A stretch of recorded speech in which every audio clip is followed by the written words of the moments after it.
International news کی جانب کابل میں وزارت خارجہ کی عمارت کے باہر ہونے والے دھماکے کی ذمہ داری عالمی دہشت گرد تنظیم داعش نے قبول کر لی۔ غیر ملکی خبر ایجنسی کے مطابق دہشت گرد تنظیم داعش کی نیوز ایجنسی نے ایک ٹیلی گرام چینل پر کابل میں وزارت خارجہ کی عمارت کے قریب بم دھماکے کی ذمہ داری قبول کی ہے۔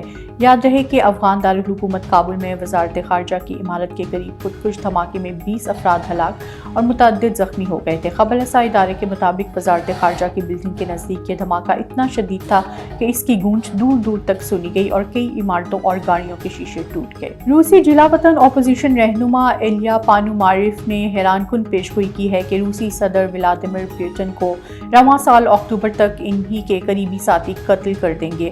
ایلیا پانوماریف روسی پارلیمنٹ کے واحد رہنما تھے جنہوں نے 2014 میں روس کی جانب سے یوکرینی علاقے کریما پر حملے اور اس کے الحاق کے خلاف ووٹ دیا تھا۔ ایلیا پانوماریف اس وقت یوکرائن میں رہتے ہیں جہاں وہ ایک تحریک چلا رہے ہیں۔ ان کا مقصد روس کو جدید جمہوریت میں بدلنا ہے۔ امریکی میڈیا سے بات کرتے ہوئے انہوں نے پیش گوئی کی کہ روسی صدر پوٹن اپنی اگلی سالگرہ پر زندہ نہیں ہوں گے۔ ناکام حملے پر بڑھتی ہوئی تشویش کی وجہ سے پوٹن کو ان کی سالگرہ سے پہلے قتل کر دیا جائے گا۔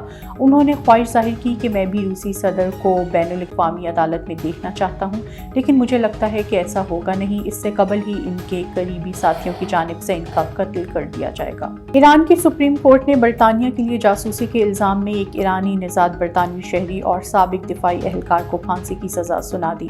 غیر ملکی خبر رساں ادارے کے مطابق سابق دفاعی اہلکار علی رضا اکبری، جو کہ ایرانی نژاد برطانوی شہری ہے، کو بدعنوانی اور انٹیلیجنس کے ذریعے ملک کی اندرونی اور بیرونی سلامتی کو نقصان پہنچانے کے جرم میں سزائے موت دی گئی ہے۔ دوسری جانب برطانیہ کے وزیر خارجہ جیمز نے ایرانی عدالت کے فیصلے پر سخت تنقید کی اور اکبری کی فوری رہائی کا مطالبہ کیا۔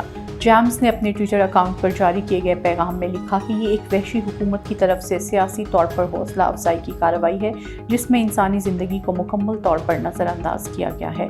برطانوی دفتر خارجہ کے ترجمان نے ایک بیان میں کہا کہ ہم علی اکبری کے خاندان کی سپورٹ کر رہے ہیں اور ایرانی حکام کے ساتھ ان کا معاملہ بار بار اٹھایا ہے۔ ہماری ترجیح اس کی فوری رہائی کو یقینی بنانا ہے اور ہم نے فوری قونصلر رسائی کے لیے اپنی درخواست کا اعادہ کیا ہے۔